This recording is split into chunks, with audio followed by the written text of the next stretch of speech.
Hey Daniela, Hi, Bono. So nice to meet you. very nice to meet you. It's hell on earth here. Thanks for saving me. I can see, I can tell. Delighted to be here, really. I can't believe they've let me in. To be honest with you, I feel like I've Oh, come jumped on. over the rope. Stories of surrender. Why did you choose to tell those stories in black and white? You two spend a lot of our life with around black and white photography. Cover of the Joshua Tree. Matter of fact, all our Yeah, covers, yeah. and with I think a couple of exceptions, pop, and I'm sure there's one other, October, I think. Um, it, there's something about the starkness of monochrome design that I'm really attracted to. Um, it's in one sense it's more difficult, but it makes decisions for you. And Andrew Dominic was very taken with it. Almost immediately when he saw the stage play, he thought we have to do this in black and white because then we can go into that sort of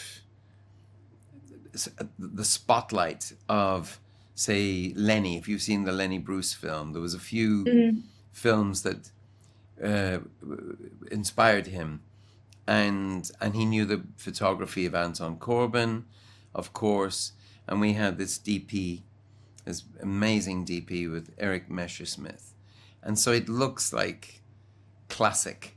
It brings an immediate classicism to it. You don't think of it in black and white, so when you put it in black and white, you see it as if for the first time. Definitely. It's a total different look. When you come to a show like the Stories of Surrender show, it just it, it just changes your orientation. And in the film, you talk about your well-documented philanthropic work. Um, there will always be cynics uh, saying that this is just mere tokenistic. How do you ensure that your charity work has a long lasting impact way beyond publicity? People are right to be cynical. They're correct. We should be very Ah, suspicious of public philanthropy, and we should ask hard questions of it. And so I'm with people who ask those hard questions. And for in a way, it's a promotional vehicle for somebody like me. And anything you do in public is, if it makes you look good in public, um, you should be a little suspicious of it. hmm. And I think I'm yeah, I would be one of those people. But I don't. But I don't mind if people. So I don't mind if people dismiss my own work like that. That's fine. What I've got to answer is it effective? That's the second part of your question, really. Hmm. And so on the stuff that I've worked on with the one campaign or Red, uh, at one point you have to get public because you to make something political, you have to make it popular. And change never comes from personalities, even big personalities, luminous personalities. Change comes from social movements. So you need to bring people with you. So you need to go out in public. So in the mid of the end of the 90s, going into the zeros, there was I think it was nearly 6.5 million people dying every year of a preventable, treatable disease like HIV/AIDS. So all over South America, Central America, Africa, everywhere. And we knew that this is an accident of geography, whether you got access to the pills or not.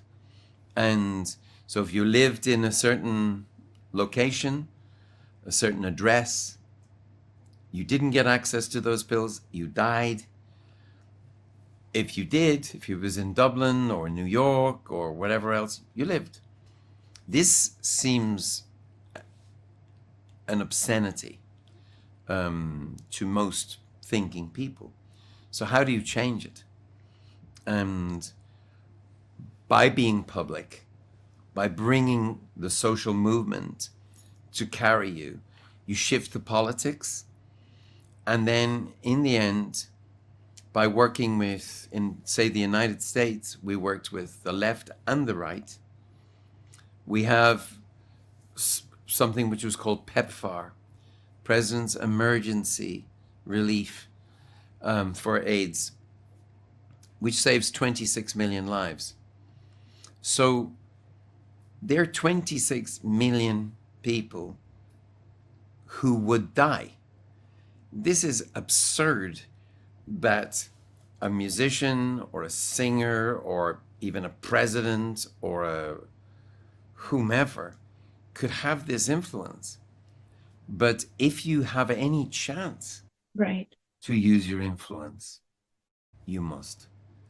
And I did. And I don't mind if people, it didn't, as it happens, it didn't look good on the band. The band were not so happy with my relationship with George W. Bush, a conservative president. But they didn't think it was a good look on a rock and roll band. But George W. Bush, you know, it didn't look good on him hanging out with me either. So I'd like to think we both did it for the right reasons. We are out of time. My third question was going to be, come on, tell me. What do you tell to people that suggest that celebrities stay out of politics and just stick to entertainment? Oh God, I mean, that's so reductive. And you know, in Ireland, everyone is involved in politics. In any country, you know, there should be no area of the country which is barred from politics. And storytelling is an essential part of our politics. And unfortunately, these days, the bad guys are the better storytellers. And so you know, celebrity, I mean, it's, you know, that's like, I mean, you can be a celebrity sports person, you can be a celebrity chess player, you can be, we need everybody. It's called the whole society. You know, the Greeks, as they invented democracy, it was for the whole society. And in Ireland, man, it's like everybody's involved in politics, you know, and that's, I think, one of the reasons why our politics is so, well, I think it's one of the reasons why it's a little testy, but it's also one of the reasons why we're doing so well as a country, because it's okay to have people with different points of view share those points of view. Thank you so much. What an honor. Thanks for asking me hard questions. I appreciate them. An honor. Thank you. Thanks, Daniela. Bye-bye.